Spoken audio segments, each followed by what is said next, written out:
we're meant to live, you know, fully in our emotions. And for me, competing at a high level like this, putting the time and the hours into it, it just takes me through this range of emotion.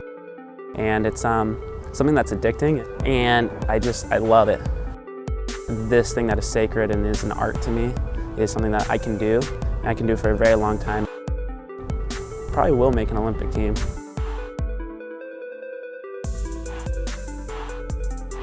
My name is Izaic Yorks. I'm a 1500 meter runner, and as very recently I do it professionally.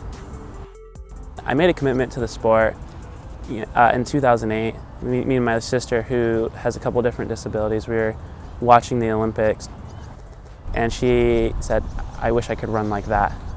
And that made me realize that, you know, I was taking something for granted that she'd never had, and that kind of sealed my commitment to the sport. And it would be my dream to run at the Olympics and to bring her along with me and go through that experience together. I got to the first round of the Olympic trials, and I had just gone through the worst week of training. I was just worn out. I didn't think that I could do it, and mentally I was kind of done.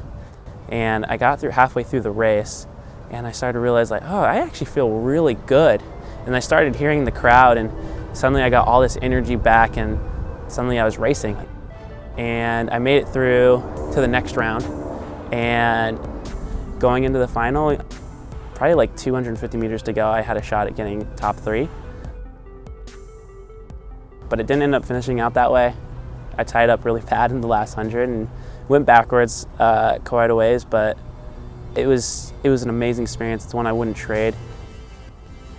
You know, post-trials, I think some people might look at that and be like, oh, that's so disappointing you didn't make the team. But for me, you know, perspective is everything, and understanding that that's the first step in keeping my promise to my sister that we would go through this whole adventure and ordeal together.